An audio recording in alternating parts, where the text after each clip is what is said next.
Okay, so we're up to session number 4 in trying to appreciate who Chaim Kanievsky, Zecher Tzadik Levracha, was through his Sfarim and through his teachings. I was asked to take a break. We mentioned last time about Derech Hamuna. We were in the middle a little bit, but someone asked me to speak a little bit more about his letters, the letters that he wrote. So I just I'll give a little bit of a background to how the whole thing worked. So first of all, there were times, and the common, that Reb Chaim would answer 60 to 70 letters a day. Okay, I appreciate that. 60 to 70 letters a day. Like I said previously, it was to anyone, even youngsters, and me. I have here's my whole package of letters that I have, several questions in each one, and it was to anyone that would write. He would end up writing back. At one point, they used to send it on Motzei Shabbos. I'd get it back by Thursday. That's how fast it was. 60 to 70 letters a day. He would first, when he'd have his stack of letters, he would alphabetize them. He'd go through all the letters and alphabetize them so that he could find that sometimes there were certain senders that sent multiple letters. And instead of, let's say, responding to 4 different envelopes, he would take all the letters and put it into one envelope so he could save money on the stamps. Can you imagine that? Then here's the Gadol Ador, right? And then some people are sending letters. He's doing them a favor already. He has to go ahead and try to think about the little extra stamp, and usually it was their stamps anyway.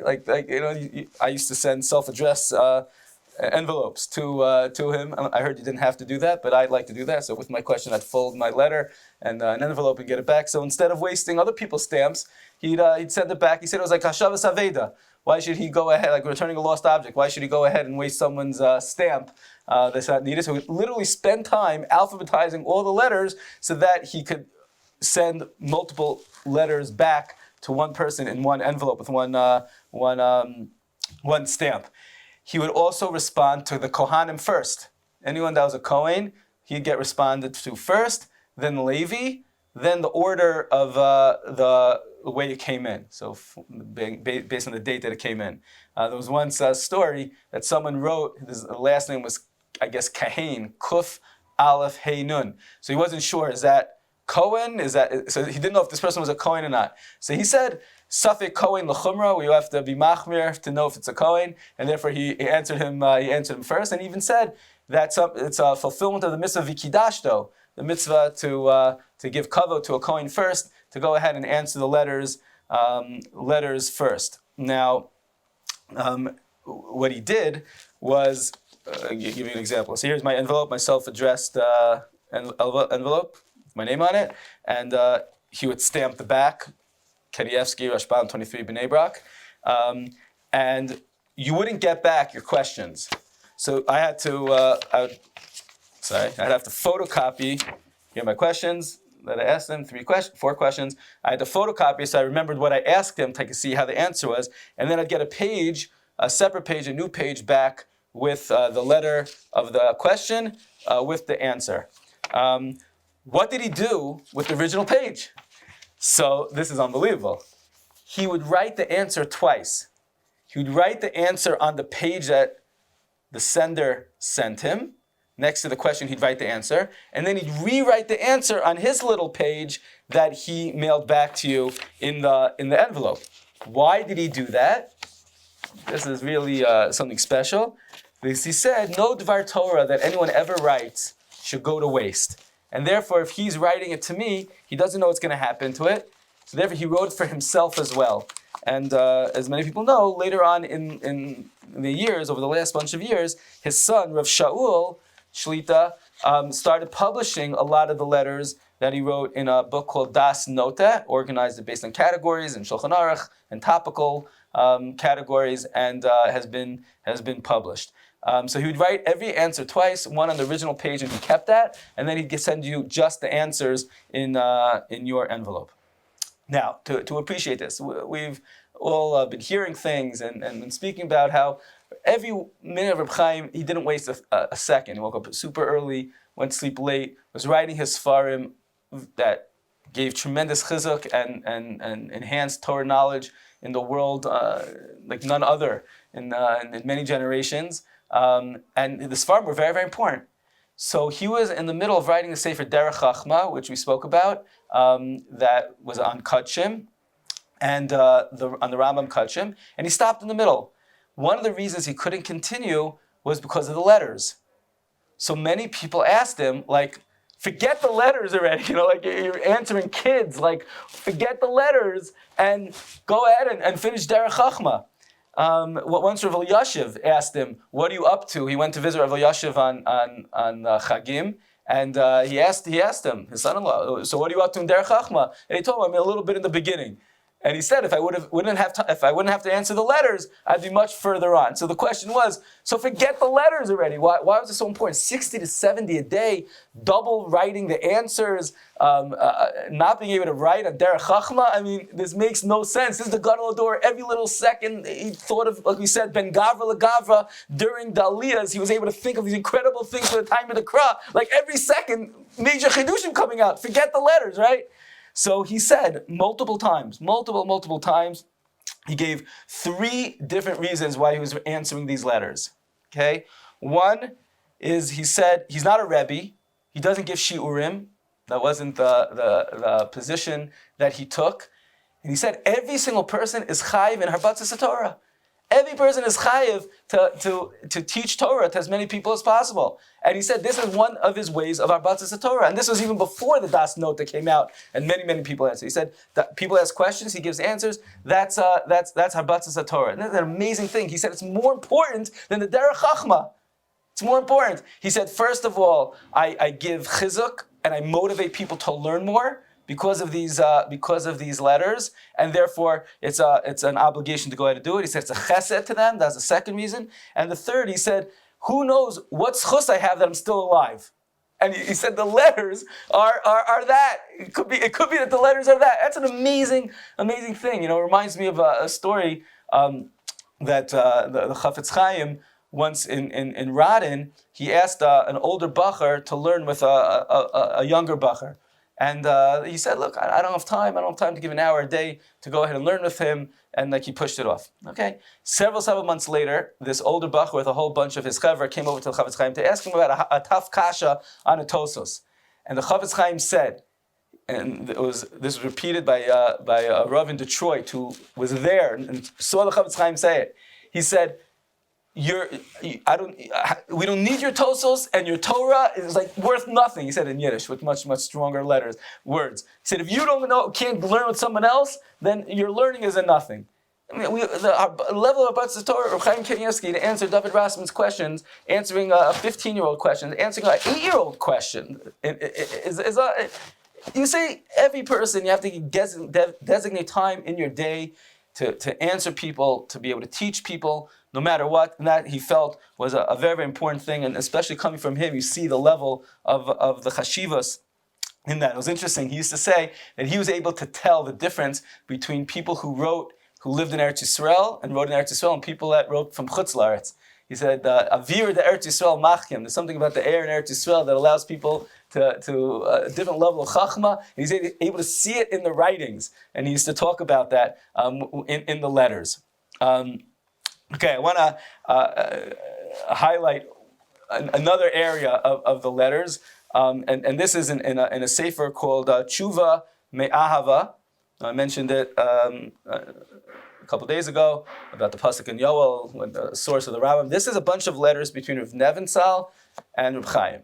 Okay, now it was very important to appreciate this for a moment. Anyone who we have the schus of being in the old city, so you see Rav Nevinsal walking to the Kotel. His Gemara, you've never seen him walking without his Gemara like this. Right? He's always learning. Rav Nevinsal is always learning. And that's where Chaim was also. They're always learning. So you can only imagine that the letters between the two of them are very terse and not wasting any time and very, very careful with every single word that's being said. Anyone never heard of Nevinsal speak? Every word is careful. Chaim would answer in very, very short words, and even his bracha of buha was not to waste time. Like we're talking about two of the giants, and get a chance to see how they write between each other. So, like I told some of you, the letter, the way they write is a very short, and then Baruch Hashem, the people that put this out have notes on the bottom that give you all the background, what's going on between these letters. But I want to highlight one thing, which isn't even a subject of the letters, but it's the way they address each other. And this just shows the kavod that they had for one another, and how Reb Chaim had for Reb Nebenzahl had for Reb Chaim. It's really remarkable. So in the first letter over here, which was in Parshas Truma Tafshin Yud Tes, so we're talking about a little over 60 years ago, he writes, L'chvod Agon Reb Chaim Shlita Chaim Ad Olam. Okay, quotes him Agon Reb Chaim. And he signs it, Talmido Avigdor. Your student, Avigdor. Okay. Reb Chaim writes back, L'chvod Yedidi, my beloved, Harav Agon Rabbi Avigdor. And he signs, Yedido Chaim Kanievsky. Your beloved Chaim Kanievsky. Okay. So far, nothing too extreme, but nice way of writing. Then, letter number 2. Yud Ches Adar Tafshin Yud Tes. L'chvod Mori v'Rabbi Hagon Rabbi Chaim. So by letter number 2, Rav Nebenzahl is calling him Mori v'Rabbi, and he signs it Talmido Avigdor, your student Avigdor. Okay? And Reb Chaim writes back, L'chvod Yedidi Harav Agon Harav Avigdor. Again, Yedido Harav Agon, like he did last time. And he signs it again, Yedido Chaim Kanievsky, your beloved Chaim Kanievsky. And then he has a PS. Okay? Tzarachian. We need to be ma'ayin. Again, every word of Chaim is careful, right? Tzarachian. Shekotev elai, he writes to me, talking in third person, Shekotev elai kimo Talmud. You write to me like a Talmud. Because he addressed him as Mori v'Rabbi, my Rebbe, and he signs it, Talmido Avigdor. He writes to me like a Talmud. Ve'eno el chaverai. But he's my friend. He's only my friend. V'yesh bazech shash loig larash. We have to be worried that this is maybe like making fun. Because you're calling me a Rebbe. I'm not a Rebbe. I'm your Talmud. I'm your friend. Lachein evaksho. Therefore, I ask permission. Shelo yasakim. Please don't do that. Ve'esmach ma'od lekabel od mechav mimeno. And I'm very excited to have more letters from him. They're talking in third person. Okay, it's amazing. He puts it, please don't call me Rebbe and address me like a Talmud. It's not appropriate. This is what Reb Chaim is telling Rav Nebenzahl. Okay, letter number 3. L'chvod Mori v'Rabbi Agon Rabbi Chaim. Rav Nebenzahl sticks to his guns and calls him Mori v'Rabbi and signs it Talmido Avigdor, your student Avigdor. Okay, but in this letter, he explains why it's appropriate to call him that way. It's amazing. It's like, hey, nowadays, everyone, you write Rav Agon to everyone, and you write this, and it's cute ways of just, the way they dress and the way they sign is all mechushban, all thought out. So Rav Nebenzahl writes, Masha katav she'echtov elav kechaver. That which you wrote to me, that I should write to you like a friend, v'lo ketalmid el Rav, and not like a student to a Rebbe, eini tzarich lashivo. I don't have to even respond to that. I don't have to answer that. Ki be'emes Rebbe, you are my Rebbe. It's just that you're trying to hide that, well, not you, he's talking in third person, he's trying to hide it because of his humility. But besides that, even according to him, that we're just friends, I'm going to prove to you from the Gemara and Bab Metzia and Daf Lamed Gimel Amud Aleph that still I should do that, because Shmuel Amar, Ula Talmidei Chachamim shebeBavel omdim zeh b'fnei zeh. The Talmidei Chachamim in Bavel, they should stand in front of each other. Even the great one in front of the smaller one. If they're equal, for sure, katan in front of a gadol. So over there you see a gadol in front of a katan would stand up. If they're equal, for sure also. And for sure, a katan in front of a gadol, someone who's smaller, to stand for someone that's bigger, for sure you should go ahead and stand. So therefore, if he says, first of all, you are my Rebbe, and second of all, even in taina, that you're not my Rebbe, so still, two Talmidei Chacham have to stand one for the other, especially a small one like me, Rabbi Avigdor, to you, Reb Chaim.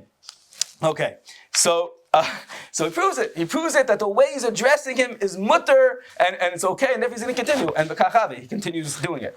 Okay, so Reb Chaim answers the question. Now the question, there were other things in this letter over here. So he answers all the other questions, fine. And then, at the very end of the letter, Reb Chaim writes, hold on, sorry. Okay, he writes, I don't agree with anything else that's written in your letter. That's what he writes.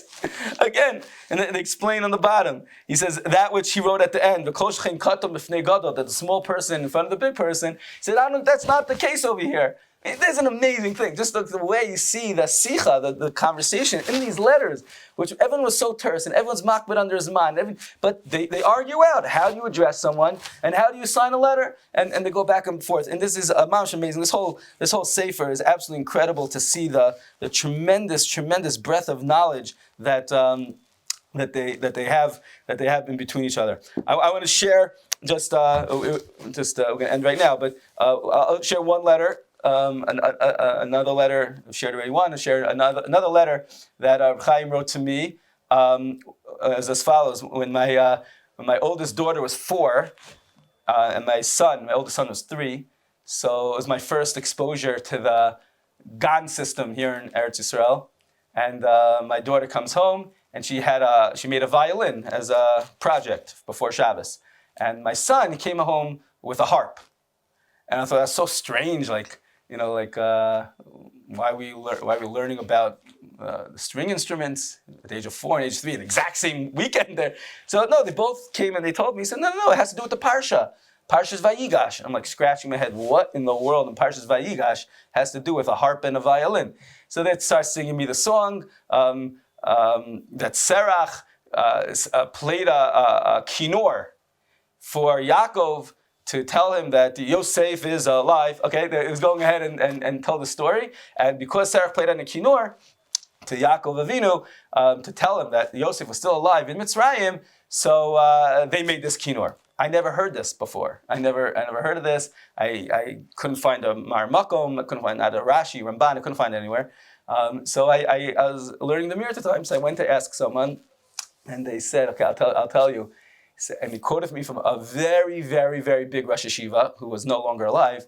He said, "This Rosh Yeshiva used to always say there's no such source for this, and somehow it creeped into the mainstream gans that this is what they're teaching." He said, "There's no source." There is a source in the Targum Yonasan ben Uziel that Serach told Yaakov that Yosef was still alive, and because of that she was zocheh never to die. But it didn't say anything about a kinor. This whole thing with the violin, the harp, whatever it wasn't. Didn't say anywhere. So I couldn't believe it. It was it bothered me so much. I was like, how could it be that they're teaching these kids something that they make such a big deal out of the project and the whole thing? It's not true. It really bothered me. So, and I tried searching for it. I'm looking around in the mirror, Otzer Asfarim, nothing doing. I couldn't find any medrash, nothing. So I said, I'm going to write a letter to Chaim Kanievsky, and I'll ask him. Let me see. So I wrote him a letter, and he wrote back. He said, Sefer HaYashar, 2 words. Sefer HaYashar, I knew that Rabbeinu Tam, the Bali Atosas, had a Sefer HaYashar. It couldn't be there. That's halachic. So I looked in the Mir Otzer Asfarim in the catalog, and I found the Sefer Yashar with the Hagos of Chaim Kanievsky on it. I'm like, this is interesting. So I pulled it out, and I found it's an obscure medrash called the Sefer Yashar. It's not the Medrash Rabbah. It's not the Yalkut Shimoni. It's an obscure medrash. I've never even heard of it. Called the Sefer Yashar, and in there it tells the story, and it's an amazing story because when you look it up inside, it explains a lot, and. I went right back to that Talmid Chacham and I told him that the Chaim told me that it's in the Sefer HaYashar. We went to the store, we tried to find it, we bought one. It was very, very exciting. I'll tell you the story just so you could appreciate it. The story is that they were worried, the brothers were worried that if they tell Yaakov that Yosef's still alive, he would die from shock. But Serach was there, the daughter of Asher, and she knew how to play the kinor, so they knew the music would soothe him. So they went ahead and they asked her to play while telling him that she's alive, so he'd be calmer, etc. So, and it worked. Yaakov was able to be makabel. He was able to accept and receive the news that Yosef was still alive. And the Medrash says, because Serach allowed Yaakov to be able to live, meaning that he didn't die because of the news, Mida Keneged Mida, she merited to never die. So when you look up the source and you see it inside, you understand why it was that Sarah merited. Just because she told Yaakov that Yosef was like, she never died, what did it do with anything? No, it's because since she played the kinnor and she allowed Yaakov to have his life, so that went ahead and Mida Keneged Mida gave her that present. So Baruch Hashem, through learning, through asking Chaim, he pointed me in the right direction. I was able to get the whole context of the Medrash, Dan Lekaf Schos, and all the teachers that go ahead and make these projects with the kids. Okay, as an additional point, in a future letter, I drew a picture of a harp and of a violin, and I asked Chaim which one is the right kinnor. He didn't answer that question. He skipped that one in the list. He gave me the answers to other questions, but that one he left out. Okay, see you later.